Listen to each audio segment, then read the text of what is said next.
I think it's time my useless sister stopped pretending she's an entrepreneur, my brother said into the mic, swirling champagne like he was christening a ship. Everyone laughed. Even Dad. Even my ex. My name is Bryant, he beamed. I just made senior VP. And I'm making my first acquisition tonight, my sister's little failing business. You'll sign it over, right, sis? I didn't move. Didn't speak. Just stood there in my thrifted black dress, holding a wrapped gift I'd spent 3 days making by hand, a carved wooden replica of the garage we used to play in as kids. I thought he'd appreciate it. My name is Claire, and from wherever you're watching this, stay with me. Have you ever been humiliated so quietly, so publicly, you couldn't even cry? They had it all planned. Dad nodded like a CEO approving a merger. You'll finally have a stable life, honey, he said, like I was a child asking for crayons, not a woman who'd built something from nothing. The room was filled with clapping hands and expensive watches. My mother's portrait stared down at me from the mantel. She would have flipped that whole room upside down. She believed in me, but she died before I could show her the blueprint of my dreams. I left without a word, just slipped my gift onto the table and walked out. No one stopped me. No one followed. The air outside was cold and honest. I sat in my car, engine off, listening to my own breath shake in the silence. My failing company had paid for Dad's surgery last year. Brian didn't know. I never told him. I never told anyone. Because I don't build for applause. I build to survive. They thought they could humiliate me, then inherit what I made with my blood and insomnia. But that night, something broke in me. Or maybe something woke. Because the next morning, when they came to take over, the locks had changed. And the world they thought they owned was no longer theirs to conquer. They showed up at 9 a.m. sharp, Brian in his pressed navy suit, Dad in his golf cap and entitled stride, expecting keys, control, and coffee. But the front door wouldn't open. I watched from the second floor through tinted glass as Brian rattled the handle like it was broken. His voice grew louder, more irritated. Claire, open up. You're making this harder than it needs to be. My phone buzzed with his text. Let's be civil. We're doing you a favor. A favor? Like erasing years of sacrifice was a kind gesture. Like stealing someone's soul work was polite. I never responded. My name was never on the lease. On purpose. Because I'd learned early that men like Brian, golden boys who never failed, who never bled, only respected what they couldn't own. But the business license, patents, bank account? All mine. Hidden under layers he'd never think to look through. LLCs under maiden names. Clients who'd signed NDAs that even Dad couldn't break with his lawyer friends. And the building? I didn't own it. But Evelyn did. My mentor. My former professor. The woman who invested in me when I was broke, eating rice and expired peanut butter. And Evelyn had just one rule. Burn your bridges if the village is on fire. I saw them pacing now. Brian called the building manager. Dad called a lawyer. I called no one. Instead, I sent one email, short, sharp, strategic, to every one of my vendors, clients, and staff. Effective immediately. All correspondence regarding Claire West Studio will go through me only. Unauthorized persons approaching the premises are not part of this organization. They tried to act fast. Brian's lawyer sent me a cease and desist, citing verbal agreement of transfer. I printed it, laughed, and fed it to the office shredder. Then I posted something simple to our socials. A picture of my desk. And one sentence. The Queen is wide awake. Let's build. That day, I learned something powerful. When they call you useless, they're terrified of what you'll become once you stop needing their approval. The first rail shot came from Dad's lawyer. A thick envelope with a golden seal, hand-delivered to my office, as if formality could mask the betrayal inside. They were suing me. Breach of verbal contract. Unlawful withholding of family assets. Failure to disclose company valuation for intra-family acquisition. I read it twice. Then laughed. Family asset? I had built this company with second-hand tech and sleepless nights while Brian was drinking bourbon on Ivy League rooftops, calling me a dropout embarrassment. but they wanted to bury me in paperwork, make me fold from fear. Except they forgot something. I'd already lost everything once before, and I'd survived. My name is still Claire, and I was done apologizing for building differently. By noon, I had my lawyer, a woman named Tanya, whose voice could freeze a judge. She read the paperwork, then looked at me and said, "They want war. Fine. Let's make it biblical." We responded the next day with a counterclaim: intentional defamation, emotional distress, attempted hostile takeover. We attached every email, every text, including Brian's smug message. "Don't make this messy, sis. I'll let you keep the website or something." I used to cry over words like that. Now I use them as weapons. The legal battle lit a fire under everything. Clients called, furious that they'd tried to replace me. One investor even asked if I wanted help scaling, not selling. Meanwhile, I heard Brian had begun bleeding money. His own startup, the real one he bragged about at parties, was tanking. Something about misreporting projections. Investors pulling out. Still, he held press interviews pretending he'd soon be acquiring a boutique brand run by a family member. He didn't say my name, but I saw the fear in his eyes. Because he knew I wasn't the dropout anymore. I was the threat he couldn't control. I posted one more thing that week. A video, no music, no captions. Just me, walking through my office, holding that wooden gift I made him, the one he never opened. And I said, "Some people build empires from stone, some from fire. But me? I built mine from every time you laughed at me." The walls were closing in on him. Brian tried to play the polished executive, but cracks were showing. His startup, a flashy fintech clone with recycled jargon, was exposed in a leaked report. Inflated user data, fabricated endorsements, misused grant money.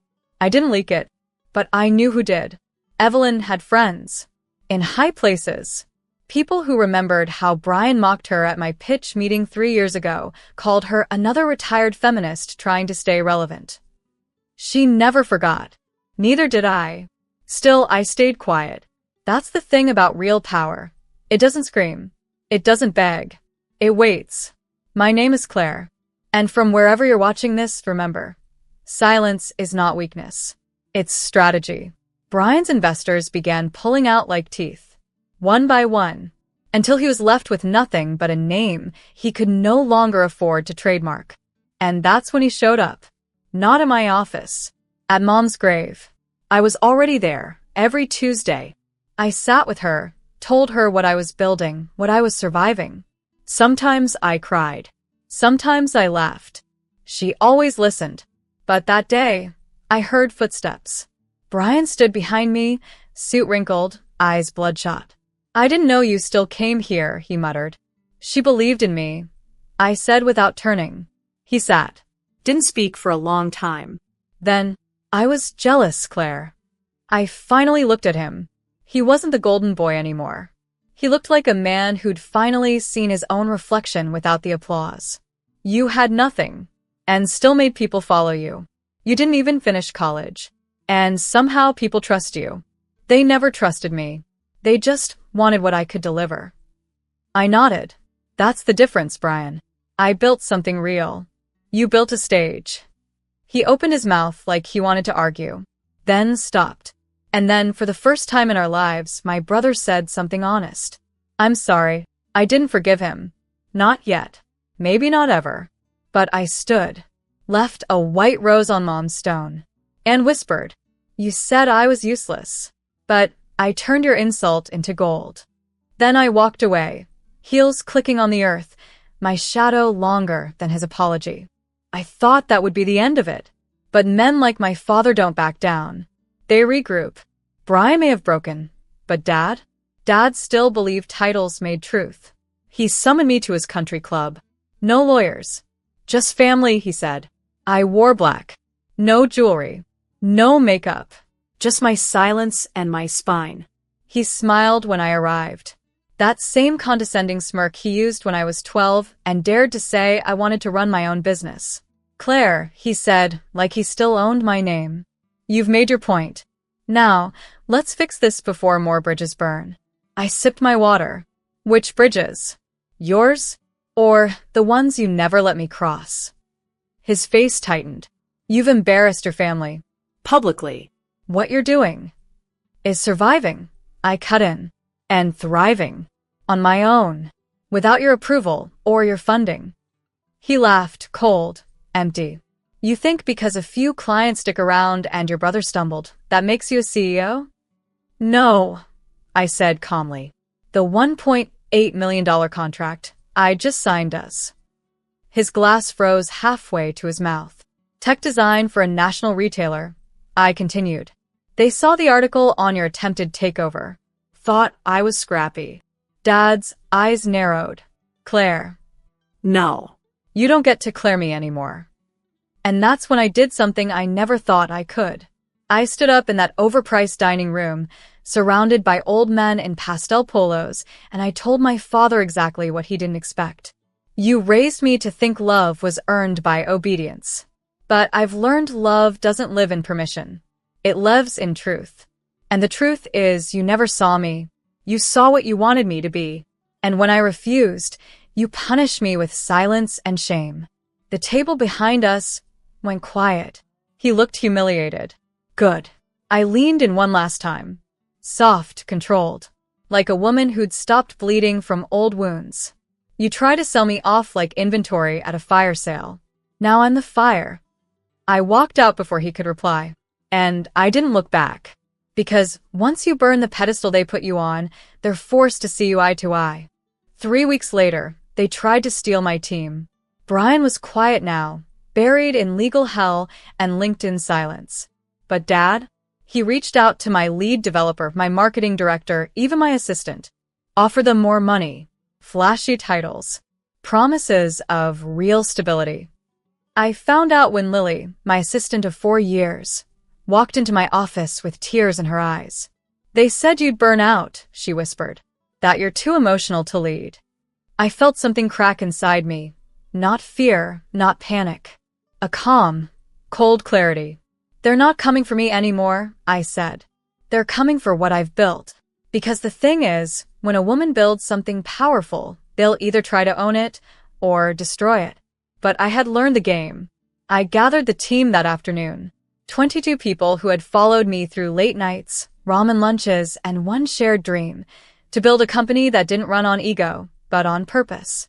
I stood in the center of the bullpen and told them everything. No secrets. No spin. They're trying to buy what they couldn't break. If anyone here wants to go with them, I won't hold it against you. No one moved. Not one person. Lily stepped forward first. They don't understand something, Claire. We didn't join a company. We followed you. That night, I rewrote all their contracts. Equity shares. Profit bonuses. Not just promises. Power. Because loyalty should never be one-sided. The next morning, I made it public. A press release. Headlines in industry blogs. Female founder offers equity to entire team after attempted corporate sabotage. Startup CEO turns betrayal into expansion. The calls flooded in. I had to hire 2 receptionists just to keep up. And Dad? He sent a short, final email. You've made your decision. You'll regret it. I didn't reply. I was too busy doubling our revenue. They thought they could buy what I built. But I didn't build a business. I built a revolution. And you can't buy what was never for sale. I never planned to return home. But karma has a wicked sense of direction. It started with a phone call from my Aunt Janine, the one who never took sides but always had the family gossip. Claire, your dad's company is in trouble. I almost laughed. Apparently, his biggest client, an international logistics firm, had dropped him. Quietly. Swiftly. After a new digital platform made his services obsolete. A platform that just so happened to be ours. I didn't even know until Janine said the name. My team had onboarded them under a different branch of our firm. The deal had been signed 3 weeks earlier. He was bleeding cash, laying off staff, selling one of his vacation homes. I hung up the phone, and I sat in silence. I didn't feel triumph. Not yet. I felt still. like I was standing at the very top of a mountain no one believed I could climb. And then the email came. From Brian. Subject line: "Can we talk?" No arrogance. No demands. Just a calendar link and a 15-minute window. I accepted. Out of curiosity, more than anything. We met at a coffee shop, neutral ground. He looked like someone who had aged 10 years in 6 months. He didn't even order a drink. "I'm not here to ask for anything," he said. "I just wanted to say you were right." I waited. I built my life on other people's definitions of success. But you? You built your own. And when I tried to take it from you, you didn't just protect it, you grew it. I nodded. That's what women do. We survive the fire, then use the ashes to write blueprints. He smiled, tired but sincere. "Dad's selling the house. I don't think he'll say it, but I think he knows." "Knows what?" I asked. "That he bet on the wrong child." I left him at the table. No bitterness, no grand goodbye. Because my story wasn't about vengeance anymore. It was about reclamation. And for the first time, I felt the air shift, not in my favor, but in my ownership. They tried to write my ending, but I learned to hold the pen. Last week, I got an invitation. Thick cream envelope. Gold embossing. Formal font. "You are cordially invited to the retirement gala of Richard B. Langston." My father. I stared at it for a long time. Not because I was surprised, but because it was the first thing he'd ever sent me that didn't come with instructions. Just an address. A date. And a line at the bottom. "Hope you'll come. Dad." Not Claire. Not "We'd be honored to have you." Just hope. I wore a crimson suit that night. No apologies in my posture. No fear in my heels. The ballroom was full of the same people who once called me the artsy one. The dropout. The embarrassment. Now they stared like they were watching someone walk out of a burning building with diamonds in her hands. I stood near the back. Then they called me up. He had done something no one expected, not even me. He made me the final speaker. I walked to the mic calm. Ready. "My father built a company from ambition," I began. But he tried to pass it to someone who wore his name, not his vision. I looked directly at him. He didn't flinch. And when he tried to sell my name like property, I didn't fight back with force. I built my own house. And I lit a torch so bright, the world couldn't help but see me. Silence. Then applause. Quiet at first, then rising, like waves. He stood slowly as I stepped down. For a moment, we locked eyes. And then finally he nodded. The smallest bow. But it was enough. I walked out into the night, the city glittering like shattered glass beneath my feet. I don't need their legacy anymore. Because I've built one of my own. A legacy not of obedience, but of vision. Not handed down, but carved out. They called me a failure. A waste. A liability. Now, they call me ma'am. In boardrooms I used to clean. I was never useless. I was just underestimated.